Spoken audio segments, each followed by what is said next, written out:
अब इसमें नेक्स्ट है, तो ये समझ में आ गया सबको ल्यूकास रीजेंट का। Yes sir. इसमें क्वेश्चन कैसे आता है, देखो बोर्ड लेवल में जो इसका क्वेश्चन आएगा कैसे पूछा जाएगा, देखो give a chemical test, give a chemical test to distinguish between propan two ol and ethanol. देखो एथेनॉल कैसे बनेगा, एक है एथेनॉल, ठीक है, एथेनॉल होता है, एथ का मतलब दो कार्बन है, ऑल का मतलब अल्कोहल ग्रुप है, तो ये बन गया। अब बाकी जितने बच रहे हैं उसमें हाइड्रोजन लगा दो, एक हाइड्रोजन, दो हाइड्रोजन, क्योंकि कार्बन की वैलेंसी 4 होती है, तो बाकी अंडरस्टूड होता है कि हाइड्रोजन लगा दो इसमें, ठीक है, ये हो गया एथेनॉल। और दूसरा इसमें prop, propan two ol, तो प्रोप का मतलब 3 कार्बन है, और सेकंड का मतलब सेकंड पोजीशन में, ऑल का मतलब अल्कोहल ग्रुप है, तो सेकंड में अल्कोहल है, ठीक है, बाकी हाइड्रोजन लगा देना। अब दोनों अल्कोहल है तो इसमें अल्कोहल टेस्ट तो चलेगा नहीं, तो हम देखेंगे कि कौन सा प्राइमरी है सेकेंडरी। अब ये देखो ये प्राइमरी कार्बन है, तो ये जो अल्कोहल है ये प्राइमरी अल्कोहल है, प्राइमरी अल्कोहल है, क्योंकि जो OH ग्रुप है जिस कार्बन से अटैच है वो केवल एक कार्बन से अटैच है बस, तो उसे कहेंगे प्राइमरी अल्कोहल। अब सेकंड वाले में देखो ये C है जिससे ये OH अटैच है, यहाँ पे लिखा है ना टू ऑल, यानी सेकंड पे लगा हुआ है, तो ये जो C है ये दो अलग अलग कार्बन से अटैच है, तो इसे कहेंगे सेकेंडरी अल्कोहल। बस अब हम लोग क्या करेंगे, वही रिएक्शन दिखाएंगे कि जो सेकेंडरी अल्कोहल होगा अगर इसमें ल्यूकास रीजेंट को मिलाएंगे तो टर्बिडिटी आएगी आफ्टर 5 मिनट्स, और जो प्राइमरी होगा आप इसमें ल्यूकास रीजेंट को डालोगे तो भी क्या होगा, कोई रिएक्शन नहीं होने की, तो इसमें कोई रिएक्शन हो ही नहीं रही है। और इसमें क्या होगा, रिएक्शन होगा, टर्बिडिटी आएगी आफ्टर 5 मिनट्स। तो आप बता दोगे कि इसमें से कौन सा सेकेंडरी है और कौन सा प्राइमरी, यानी केमिकल टेस्ट का मतलब यही होता है, केमिकल डिस्टिंग्विश का मतलब ये हुआ कि आप कैसे पहचानोगे कि ये कौन सा है और ये कौन सा है, ठीक है, आपको दोनों दे दिए उन्होंने, बोलेंगे पहचानो कौन सा प्राइमरी कौन सा सेकेंडरी है, ठीक है, कौन सा प्रोपेन टू ऑल है और कौन सा इथेनॉल है। तो आप क्या करोगे कि पहले आपने एक को लिया और ल्यूकास रिजेंट में मिक्स कर दिया, तो जैसे आप ल्यूकास रिजेंट में डालोगे अगर 5 to 10 मिनट्स के बाद टर्बिडिटी आ गई, इसका मतलब वो सेकेंडरी अल्कोहल है, यानी ये हो गया आपका सेकेंडरी अल्कोहल, तो आप तुरंत पहचान जाओगे प्रैक्टिकल से। और दूसरा है कि जो ये एथेनॉल है, जो प्राइमरी अल्कोहल आपके पास, प्राइमरी अल्कोहल, तो प्राइमरी अल्कोहल ल्यूकास रिजेंट के साथ मिक्सअप करेंगे तो नो वाइट पीपीटी या कोई टर्बिडिटी नहीं आएगी, चाहे आप कितनी देर भी रखो, तो इसका मतलब आप समझ जाओगे ये प्राइमरी अल्कोहल है, ठीक है। तो रिएक्शन क्या होगी, जहां पे OH है उसको हटा के Cl लग जाएगा बस, अगर आपको रिएक्शन भी लिखनी है तो रिएक्शन लिख सकते हो, जहां पे ये OH है इसको हटाओ और यहाँ पे Cl लगा दो, तो इसकी रिएक्शन में क्या होगा, सेकंड में Cl आ जाएगा बस, बाकी कुछ नहीं होने का, बाकी H2 आ जाएगा प्लस H2, ठीक है। तो ये इसका तरीका है, ये क्वेश्चन जरूर आता है बोर्ड में आपके पास। केमिकल डिस्टिंग्विशन देखो ऑर्गेनिक में फिक्स होता है, एक तो IUPAC नोमेनक्लेचर से कोई क्वेश्चन आएगा, दूसरा ये केमिकल डिस्टिंग्विश करने के लिए कोई भी दो चीज दे देंगे आपको कि ब्यूटेन टू ऑल और मेथेनॉल है, अब इसमें डिस्टिंग्विश करो या किस मेथड से इसको डिस्टिंग्विश करेंगे, ठीक है। तो ये केमिकल जो डिस्टिंग्विश है टेस्ट है, ये वाला क्वेश्चन जरूर आता है, IUPAC नोमेनक्लेचर जरूर आता है, कंप्लीट द रिएक्शन आता है कि आपको ये रिएक्शन दे दी यहाँ से यहाँ तक और बोलेंगे बताओ यहाँ क्या बनेगा, ठीक है, या कौन सी रिएक्शन अभी फास्ट हो रही है जैसे मैंने अभी बताया था आपको। तो ये टाइप के क्वेश्चन है, तो 7 या 8 टाइप के क्वेश्चन जो इसमें ज्यादातर पूछे जाते हैं। तो फिर देखो chemical distinguish butane two ol, तो ब्यूट का मतलब 4 कार्बन हो गया, टू का मतलब सेकेंड पोजिशन में OH ग्रुप लगा हुआ है, तो ये ब्यूटेन टू ऑल हो गया, और एक है मेथेन, मेथेनॉल, यानी एक कार्बन में OH लग गया, तो ये प्राइमरी है और ये सेकेंडरी है। तो आपको समझ में आ गया होगा कि सेकेंडरी में अगर मैं ल्यूकास रिजेंट को डालता हूं तो टर्बिडिटी आएगी आफ्टर 5 मिनट, तो टर्बिडिटी यानी धुंधलापन आ जाएगा आफ्टर 5 मिनट, 5 मिनट। और ये प्राइमरी है, प्राइमरी में अगर मैंने लुकास रिजेंट को मिलाया तो इसमें कोई टर्बिडिटी नहीं आएगी, नो टर्बिडिटी, ठीक है, कुछ भी रिएक्शन नहीं होगी। तो आप बता दोगे कि ये प्राइमरी है और ये सेकेंडरी है। तो इसमें केमिकल डिस्टिंग्विश का ध्यान रखना आपने, ठीक है।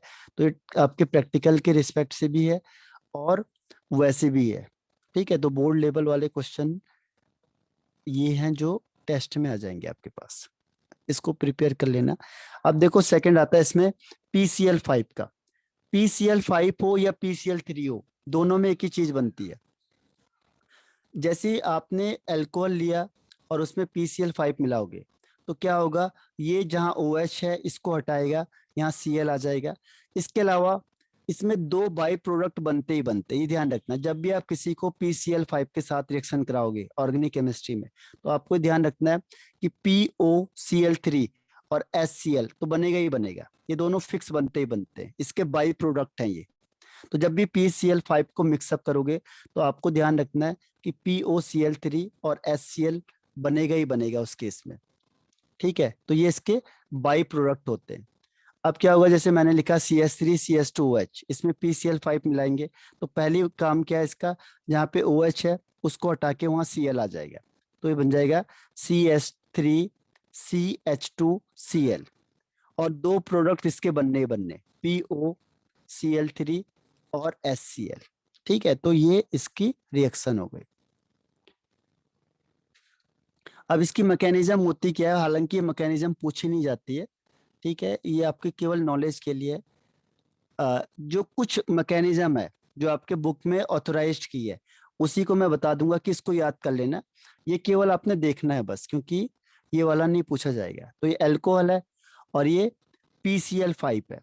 तो PCl5 में होता क्या है कि P के पास वैकेंट डी ऑर्बिटल होते हैं, तो ये जो ऑक्सीजन होता है ये अपने इलेक्ट्रॉन पेयर को किसको देगा, P को। रीजन क्या है, देखो P में वैकेंट डी ऑर्बिटल होगा, तो वैकेंट डी ऑर्बिटल होने से वो फायदा उठाता है, इसके साथ कंबाइन होने के लिए जो इलेक्ट्रॉन देगा उसे वैकेंट डी ऑर्बिटल में रख देता है। इससे क्या होगा, देखो जिसने इलेक्ट्रॉन दिया ऑक्सीजन, इसमें प्लस चार्ज आ जाएगा, ठीक है। तो ये प्लस चार्ज हो गया। अब P के पास ज्यादा हो जाते हैं तो क्या करता है P, एक Cl को यहां से बाहर कर देता है, इसको यहां से निकाल देता है, ठीक है। ऑक्सीजन के इलेक्ट्रॉन को एक्सेप्ट करेगा और Cl को यहां से बाहर कर देगा, ठीक। तो अब क्या होता है, यहां से निकल गया Cl-, और यहां से जो ये अल्कोहल का H+ है, ये अल्कोहल का H+ है, ये भी यहां से निकल जाता है, क्योंकि ऑक्सीजन है, प्लस चार्ज है, तो ये अपने पास प्लस को रहने नहीं देगा। तो ये क्या करता है, हाइड्रोजन से इलेक्ट्रॉन को निकालेगा, हाइड्रोजन को बाहर कर देगा। तो ये H+ निकला यहाँ से Cl- निकला, तो ये दोनों कंबाइंड होके HCl बना देते हैं। तो ये तो HCl बन गया। अब आपके पास क्या बच गया, यहाँ पे RO भी फ्री हो गया, और P है, और P के पास कितने बच गए, 1 2 3 4 Cl बच गया, ठीक है। अब यहाँ पे क्या होगा, यहाँ से जो ये ऑक्सीजन होता है इसमें, ये ऑक्सीजन के पास इलेक्ट्रॉन पेयर फिर हो गए। अब ये दोबारा, क्योंकि ये तो डीलोकलाइज होते रहते हैं, इनका काम है घूमने का, जो भी डबल बॉन्ड होगा वो घूमता रहेगा, तो ये इलेक्ट्रॉन को O और P के बीच में डोनेशन कर देता है। कौन, ये ऑक्सीजन। तो जैसे ये डोनेशन करेगा, अब P के पास फिर ज्यादा इलेक्ट्रॉन हो गए, ठीक है। अब ये P के पास ज्यादा इलेक्ट्रॉन हो गए तो ये फिर एक Cl को निकाल के बाहर कर देगा, ठीक है। फिर ये Cl को यहाँ से बाहर कर देगा, तो एक Cl को बाहर करेगा, तो पहले 4 Cl थे, 4 से एक और कम हो गया, तो कितना बच गया, यहाँ पे 3 Cl बच जाएंगे। अब इसमें बच गए 1 2 3 Cl बच गए, यहाँ डबल बॉन्ड और ये O और ये R आ जाता है, ठीक है। अब क्या होता है कि जो R है, अब क्या हुआ कि जो ऑक्सीजन है इसने इलेक्ट्रॉन पेयर दिया, तो इसमें क्या होगा, प्लस चार्ज फिर आ जाएगा।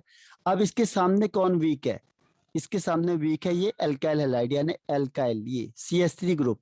अब ये इसको निकाल देगा, तो इससे इलेक्ट्रॉन को अपनी तरफ खींचेगा और इसको क्या करेगा, यहाँ से बाहर कर देगा। अब इससे इलेक्ट्रॉन खींचेगा अपनी साइड को, इसको बाहर कर देगा यहाँ से, ठीक है।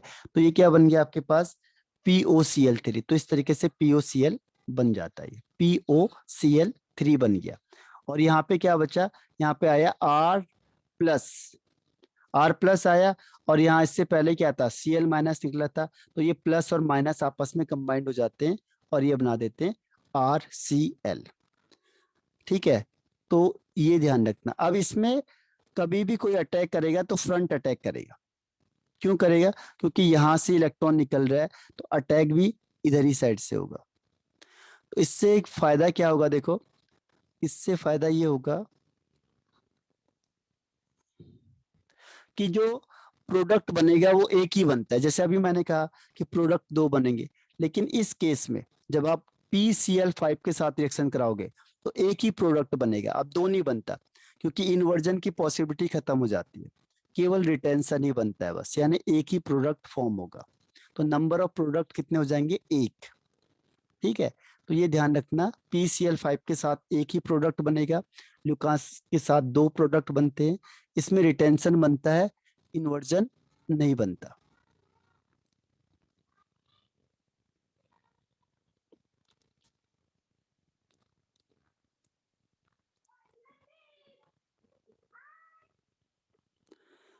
अब ये मैकेनिज्म आपने पढ़ी होगी, तो 11th का है ये पोर्शन, कि ये SN2 मैकेनिज्म के थ्रू होता है, इसमें कोई कार्बोकैटायन नहीं बनता है, ना कोई रीअरेंजमेंट होगा।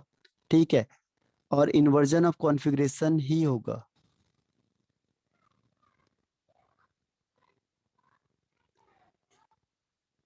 इस तरीके से ये आपका किसका था, PCl3 का था, सॉरी 5 का था। अब PCl5 के जैसा ही क्या है, PCl3 का है, सेम है लगभग। PCl5 है जैसा, वैसे ही क्या है, PCl3 है। तो PCl3 के साथ भी हम रिएक्शन करते हैं, जैसे मैंने ये अल्कोहल ले लिया, CH3CH2OH। ठीक है, और आप PCl3 के साथ रिएक्शन कराएंगे, रिएक्शन विद PCl3, तो क्या होगा, सेम रिएक्शन है, जहां पे OH है वहां पे Cl आ जाएगा, CH3CH2Cl हो जाएगा। और दूसरा इसमें जो बाई प्रोडक्ट बनता है वो बनता है H3PO3। ये ध्यान रखना, इस केस में जो बाई प्रोडक्ट बनेगा वो क्या बनता है, H3PO3। किसके केस में, PCl3 के केस में। और अगर PCl5 होगा तो उसके केस में बनता है POCl3 और HCl, ये फिक्स है, ये दोनों बनेंगे ही बनेंगे। ऐसी जब PCl3 आएगा तो इसमें जो बाई प्रोडक्ट बनेगा वो बनता है H3PO3। ठीक है, तो ये समझ में आया। ऐसे ही आप क्या कर सकते हो कि PCl, अगर Cl नहीं चाहिए, Br चाहिए तो PBr3 करो, आयोडीन चाहिए तो PI3 करो। ठीक है, रिएक्शन सेम रहेगी, जैसे CH3CH2OH है, और इसमें PBr3 से किया तो OH हटेगा, Br आ जाएगा, CH3CH2Br प्लस सेम रहेगा ये H3PO3। अगर आयोडीन के साथ करोगे आप तो आयोडीन आ जाएगा यहाँ पे। मैंने आपको कहा था फ्लोरीन के साथ रिएक्शन नहीं होती है। ठीक है, तो ये फ्लोरीन के साथ कोई रेयर ही रिएक्शन होगी, अदरवाइज नहीं होती है, तो ये एक कंपाउंड बनेगा। ठीक, तो ये है इसके साथ PCl3, PBr3 या PI3 के साथ रिएक्शन, तो रिस्पेक्टिव हेलोजेंस बनेंगे, और H3PO3 क्या है, इसका बाई प्रोडक्ट बनेगा। ठीक है, एक लास्ट रिएक्शन बता देता हूं मैं आज के लिए, इसकी मैकेनिज्म फिर कल बताऊंगा अगर आप चाहोगे तो, क्योंकि टाइम कम बचा है।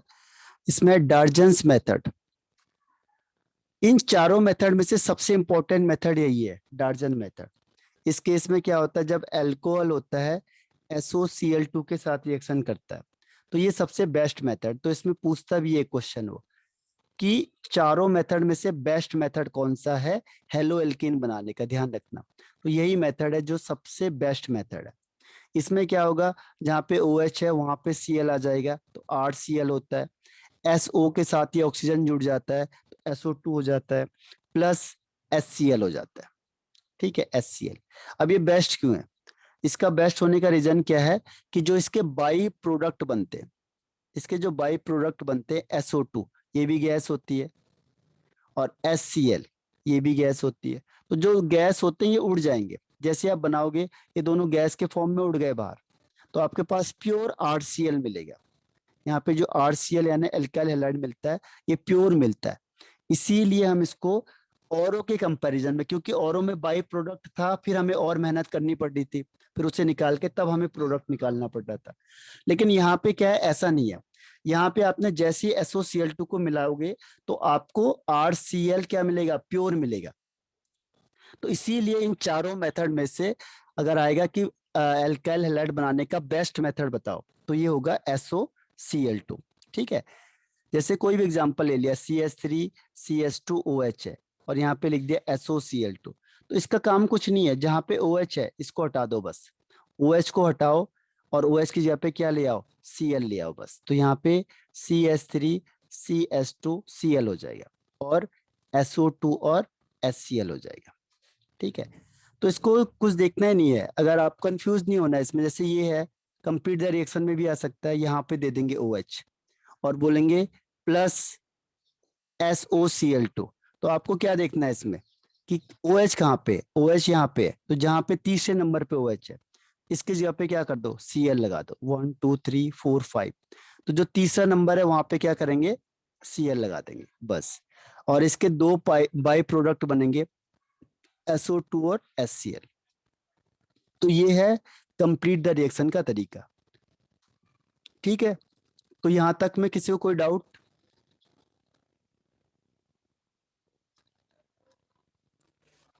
बताओ, इसकी बेसिक चीजें कुछ पढ़नी पड़ेंगी आपको, बाकी का आसान है, थोड़ा सा बेसिक में टाइम लगता है इसमें, क्योंकि स्टार्टिंग में है अभी आपने, प्राइमरी सेकेंडरी टर्सरी और रेट ऑफ रिएक्शन के लिए कार्बोकैटायन है, तो जो बेसिक अगर नहीं आता किसी को तो मुझे लिख देना, तो मैं आपको बेसिक भी बता दूंगा इसका। ठीक है, बाकी छोटा सा चैप्टर है वैसे, हमने खर्च कर दिए 2 दिन, लेकिन वो वैसे 3 डेज में हो जाता है ये, लेकिन इतनी जल्दी करके भी कोई फायदा नहीं है, तो इसीलिए थोड़ा डीप में पढ़ा रहा हूँ आपको इसमें। ठीक है, तो रिएक्शन और उसके जो मैकेनिज्म है उससे फायदा क्या होता है कि वो रिएक्शन याद रहती है। अब मैकेनिज्म पढ़ते जाओगे तो रिएक्शन कम से कम याद रहती है और आपको रिएक्शन नहीं पूछी जाएगी, इनमें से मैकेनिज्म किसी का नहीं आएगा। तो किसी को कोई डाउट यहाँ तक में? बताओ, अगर क्लियर है तो Y लिख दो, और डाउट है तो N लिख दो।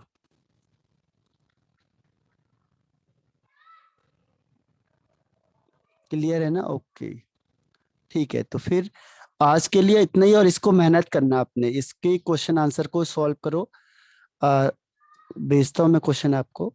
ठीक है, फिर बाय बाय।